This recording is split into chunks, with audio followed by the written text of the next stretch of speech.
Hello বন্ধুগণ, ঘরের তৈরি রান্নার চ্যানেল থেকে তোমাদের স্বাগতম।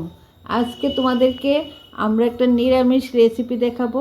সিমের বিচি, আলু, লাউয়ের ডুগা আর বেগুন দিয়ে একটা সবজি রান্না করব।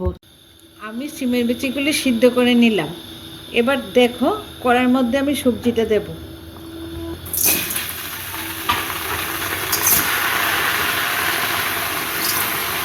সবজিটাকে আমি কড়াইতে তেল ছাড়া দিয়ে দিলাম। এটাকে একটু নুন আর হলুদ দিয়ে সাঁতলে নেব। দেখো রান্নাটা, দেখো ডুগাগুলি কিন্তু একটু মজে এসেছে।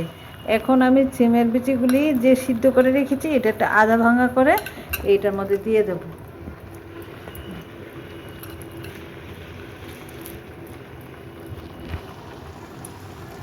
এবার দিয়ে দিলাম সিমের বিচিগুলো।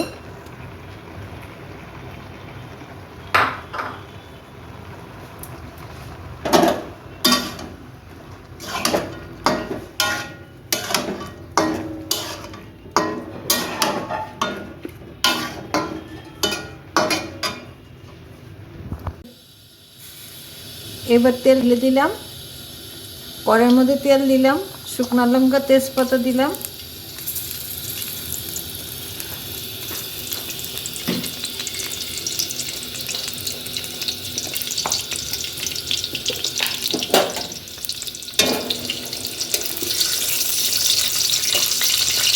তেজপাতাটা আর শুকনো লঙ্কাটা একটু ভাজা হয়ে গেলে ফোড়নে আমি পাঁচফোড়ন দেবো।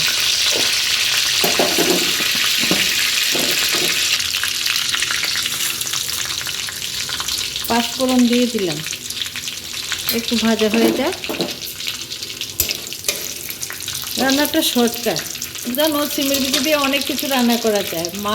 মাছের মাথা দিয়েও ভেঙে চুরে রান্না করা যায়, তারপর খালি মাছ দিয়েও রান্না করা যায়। কিন্তু এটা আমাদের নিরামিষ রেসিপি, এটা আমার দিদিমা খুব ভালোবাসতো, আমরা এখনও খাই। শীতকালে আমাদের ফেভারিট তরকারি হলো সিমের বিচি আর লাউ ডুগা আলু বেগুন দিয়ে।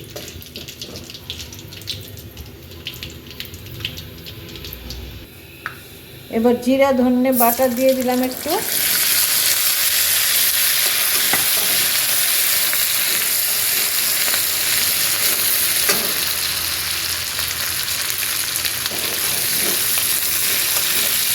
একটু ভাজা হয়ে গেছে। এখন সবজিগুলো ঢেলে দিলাম,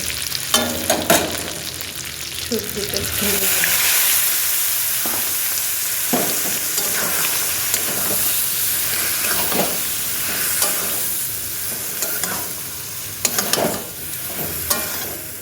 একটু নেড়ে চেড়ে এবার আমরা একটু গরম জল দিয়ে দেবো, না হয় আবার শক্ত হয়ে যাবে।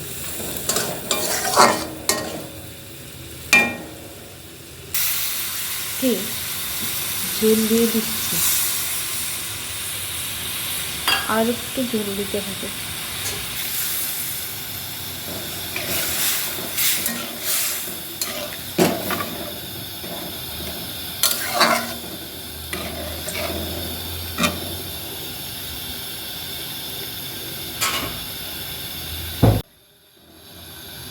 এবার ডুবোগুলি সিদ্ধ হচ্ছে, এখন আমি ধনেপাতা দিয়ে দেব। ধনেপাতার গন্ধটা সবজিটার সঙ্গে খুব মানায়। তোমরা যদি কোনোদিন না খাও একটু রান্না করে খাবে। নিলাম আমার নিরামিষ তরকারি, তোমরা একটু খেয়ে দেখবে, আমাকে একটা লাইক করবে, শেয়ার করবে, কমেন্ট করবে, সাবস্ক্রাইব করবে।